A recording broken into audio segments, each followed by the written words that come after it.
All right, people, how's it going? Good afternoon, happy Friday, and I've got good news and I've got more good news.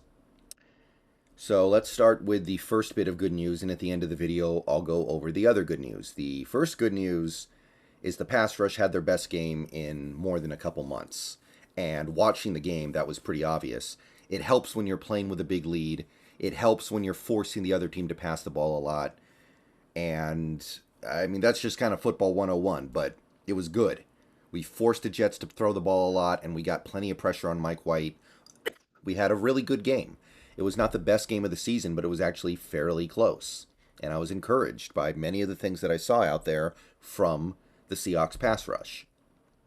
So let's just go ahead and dive in. We've obviously got one game left, so these totals are very close to coming final. But let's see what we got. Defensive line, very productive day for the defensive line rushing the passer, mostly from Quentin Jefferson, who is making an end-of-year push. He has 6 pressures combined in the last 2 games, 3 more this game, so he's pushed his way up to 16. If he gets another one against the Rams on Sunday, he's going to average 1 pressure a game, which, look, Quentin Jefferson, he shouldn't be one of your primary defensive linemen, and this year he was, because our defensive line reeked. But a guy like Quentin Jefferson, if he's your 5th defensive lineman or something like that, if he's like your 4th defensive end, somebody who rotates in every now and then but doesn't play massive snaps the whole game, that can work. I don't know if that's what we're going to do, but I think this has shown you that he's not a terrible player. He's just ill-equipped to be your top guy. But yeah, Quentin Jefferson has had a really good couple of games, including a really good game against the Jets, maybe the best game he's ever played in the NFL. I don't know.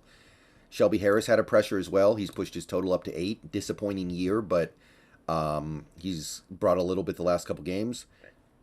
And Miles Adams, first time in a while we've called his name. He had pressure, pushing his season total to 2. And to be clear, this projection was obviously assuming Miles Adams would play a decent amount. He did not. So I wouldn't take that all that seriously. But obviously Miles Adams, not only did he get that pressure, he probably played his best game ever in the NFL. Not that he's played very many, but he was genuinely pretty good in that game. And look, when you're running a 3-4 defense, especially a 3-4 defense that is this light on defensive line, like we're not spending that much money on the line. We don't have a ton of draft picks invested there. 5 pressures, yeah. I mean, other than the first Cardinals game, that's a season high. Tied with the Denver game, and I believe this was like the Giants game. So, pretty darn good. Edge rusher. This is where the fun really came in this game. This is where the pressure really came from. Darrell Taylor had 3 pressures, and I think he got a sack or half a sack on all those pressures. Really good game from him. Another guy who you could honestly say had the best game of his career.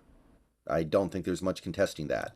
And he's up to 20 pressures now in the season, so his season was a disappointment, and there are still big problems in his game.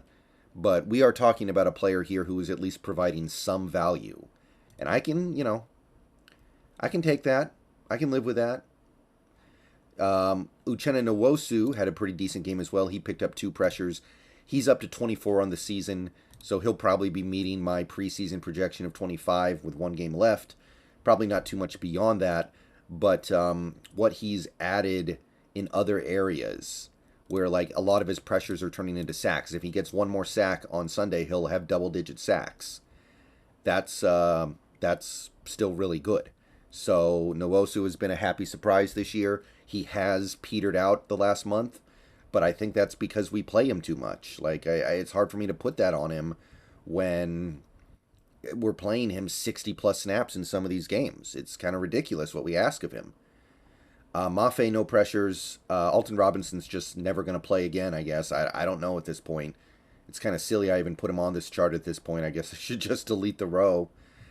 Bruce Irvin, though, a couple of pressures from him, and he only played like 11 snaps, which I think goes to show that when you're talking about a player like a Bruce Irvin, who is old and was on the couch until you signed him, it's better to play him a little bit than play him a lot. And lately we've been playing him less and we've gotten more stuff out of it.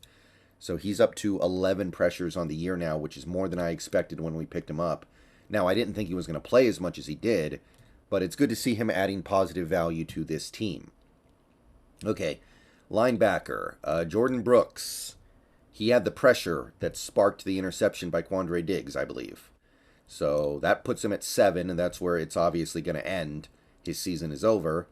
And you can see that as the season went on, there was sporadic use of him as a blitzer. He had some success. Nothing crazy, nothing over the top. But he's actually been a decently productive blitzer. I would have liked to have seen a little bit more. But I think not having Jamal Adams reduces the ability for this team to get really creative in the blitz, so it's not surprising. But good job by Brooks getting that pressure in that last game. Cody Barton, nothing from him in this area for a while. Obviously, Cody Barton, his strength comes in other areas of football than getting pressure. But I'm surprised we don't do it a little bit more, given the fact that it's been somewhat effective the couple times we've done it. And that's it for the linebackers. Tanner Muse did not get a pressure, so I did not add him to the chart yet. Cornerback, nothing. None of the cornerbacks got any pressure in this game. I don't think any of them even really blitzed. So, yeah, nothing too surprising there. And safety, we did pick up a pressure from Jonathan Abram, who was kind of all over the place in that game. Not a great game overall, maybe, but he added some value, and he put his skills on display a little bit here. So he picked up a pressure. That's clearly the strength of his game. So while we have Jonathan Abram, we should be utilizing him in that fashion. So hopefully with one game left, we can see a little bit more of that.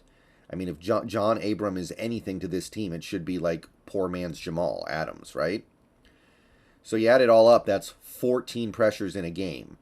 And last time we had 14 pressures in a game, it was the first Arizona game when the defense really started to turn things around. So it's no coincidence we played a really good game on defense with 14 pressures. The only game we had more was Denver, week 1. And the other bit of good news I have is that my spreadsheet had a bug in it.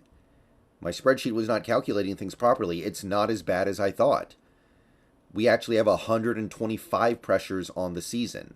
I think last week I said it was like below 100 or just past 100. I was not counting, I think it was Bruce Irvin, because I added him to the spreadsheet late and he wasn't being in the total. So therefore, it actually isn't as bad as I thought. We're up to 125 now. That's still bad. That's still like, what, 7 and change a game? That's still not where you want to be, but it's not as bad. And we got one game left. If we have a good game in that game, which we really could, by the way, the Rams' offensive line is terrible. If we have a good game pressure-wise in the Rams game, we could be talking about 140-ish. That's not the complete end of the world. It's not good. It definitely needs work. I projected close to 200 before the season started, plus the mid-season signings like Irvin and Abram. But 140, if we can get there, even 135, it feels a little different than where I thought we were going to be. I thought we were going to be lucky to get to 120. Now I'm thinking like if we're lucky, we get to 140. That's a little bit different. But either way, there's work to be done here for sure. You can see where the shortcomings have come in. You can see where Shelby Harris hasn't fully delivered. We didn't get the happy surprise in Miles Adams. Taylor fell short. Jamal Adams, obviously losing him kills. But it's not as bad as it was last week, I guess, because I fixed the spreadsheet. All right, I will see you guys later today. Probably another video coming, and go Hawks.